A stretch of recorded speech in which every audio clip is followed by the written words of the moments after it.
Okay, so we're going to look at Mary's religious policy, and as always, something extra for you to think about as you're going through the presentation. I've put a challenge up there in the corner for you. So how far can this be viewed as a crisis?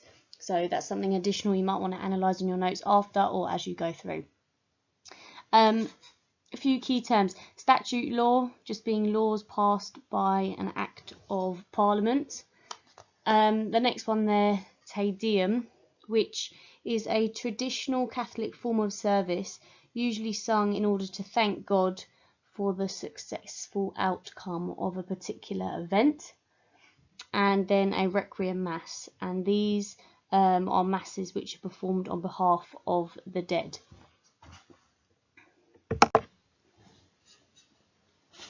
Okay, so when Mary became Queen, it was greeted favourably by the English people, and there's sort of two reasons why we can say, or why we can argue, that it was greeted in a favourable way. The first is that it was a reflection that the English people were happy to have a legitimate succession, the succession of Henry VIII's daughter. So the first reason is due to her legitimate claim to the throne and her legitimacy. Some argue that the scale of Mary's popularity reflected the considerable devotion to the Catholic Church still held by most English people.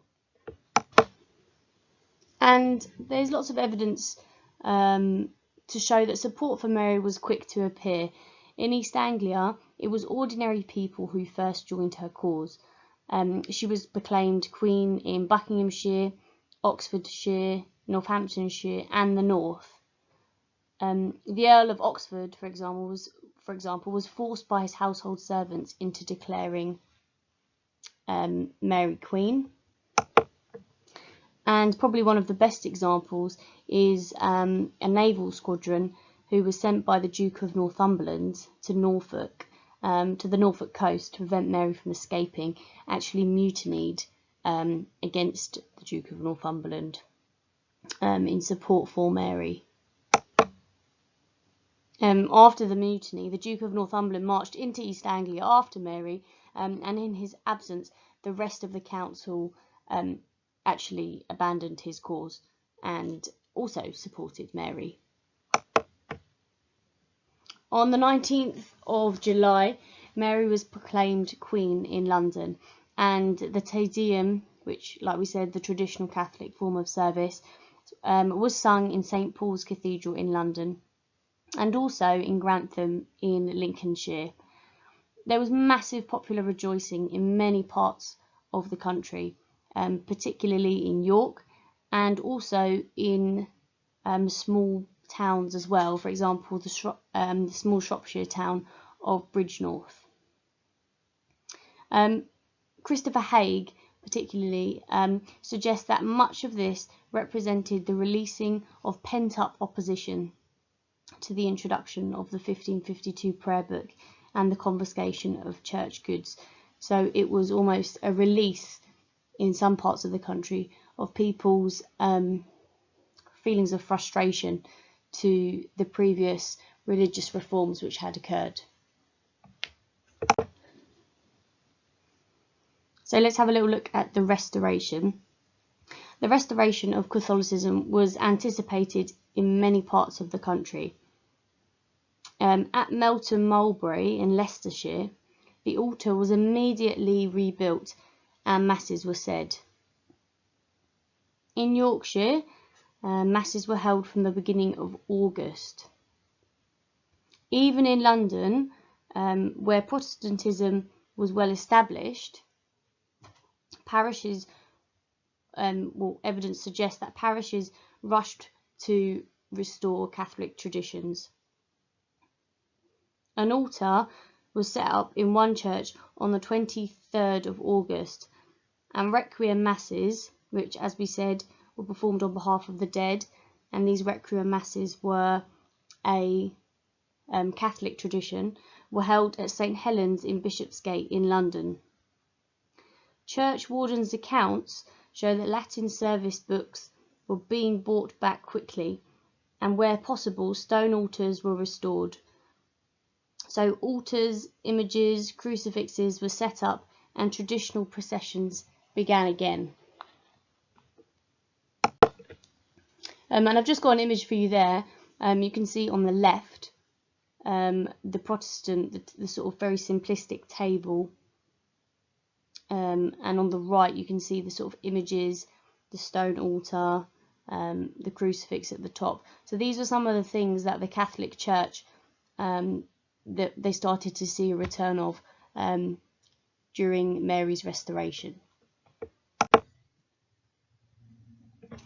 And there's a nice quote here, continuing to look at restoration, which sort of is a nice insight into contemporary view.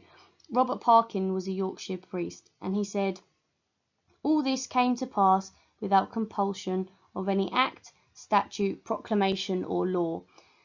And it's the point that almost all such actions, all these actions that were taking place, were technically illegal. There's account books, and like we said, these church wardens' books, which show, and one of the examples is Sherborne in Dorset, or St Martin's in Leicester, and they show examples of payments, and it highlights that parishes were very happy and determined to go to the expense of re-equipping their churches for Catholic services, despite the drain and the difficulties on what were already quite scarce financial resources.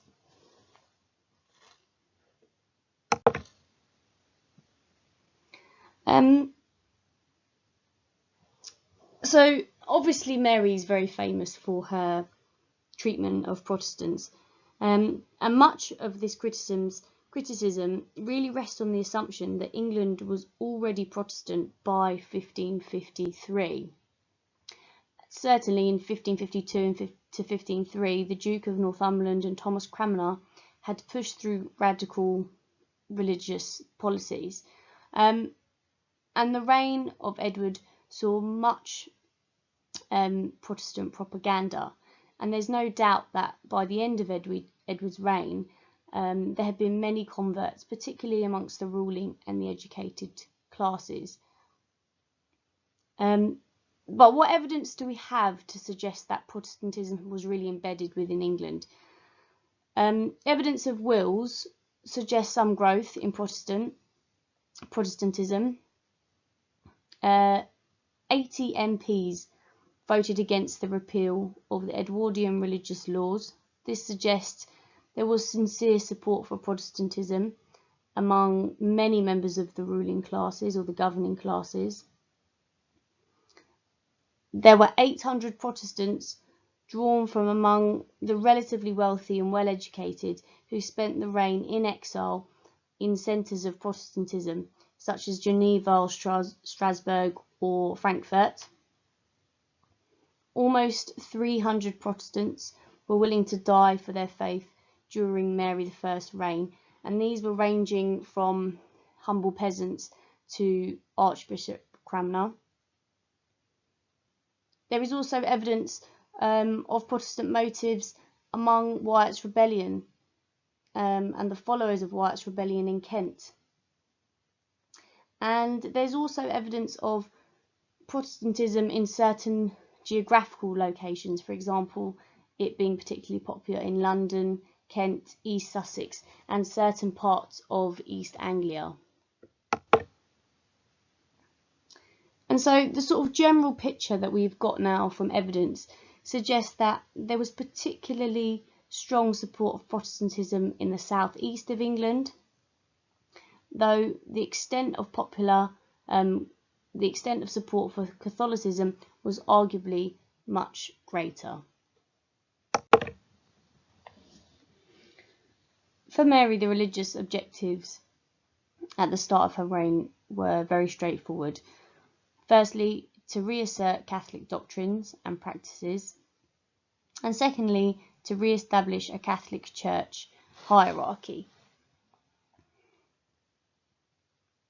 Mary asserted that all of the anti-Catholic laws which had been passed during the reigns of Henry VIII and Edward were invalid.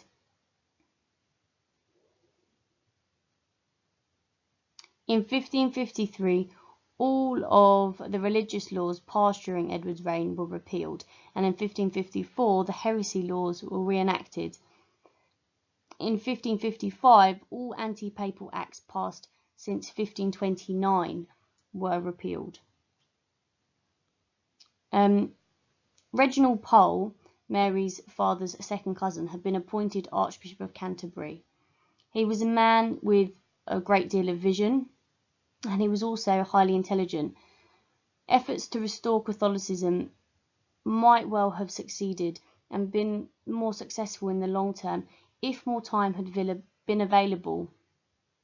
And a lot of the responsibility there lies with Mary, Reginald Pole, and also Pope Julius III.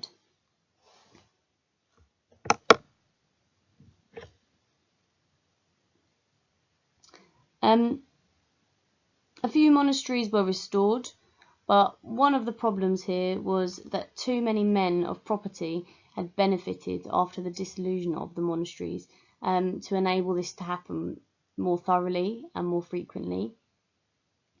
Heretics and married clergy were punished, and some able bishops such as Thomas Watson and Richard Patt were appointed. Throughout the reign, almost 300 heretics were burnt, and some of Mary's victims were important members of society, including Cranmer, Bishops Latimer, Ridley, Hooper, and several other prominent clergymen. But a large number of the burnings were people from quite humble backgrounds, someone like Derek Craver, who was a Brighton brewer, and these do offer us an insight into the sort of popularity of Protestantism, and also show that the policy, the policy of burning certainly wasn't successful. It didn't destroy Protestantism. In some continental countries, a similar policy was much more successful than in England. Its failure in England might reflect the lack of time in Mary's reign, rather than the extent of popular feeling, but the policy did nothing for Mary's reputation after, and this is heavily due to John Foxe's Book of Martyrs, which was published in 1563, which was an Elizabethan bestseller and did a lot to tarnish her reputation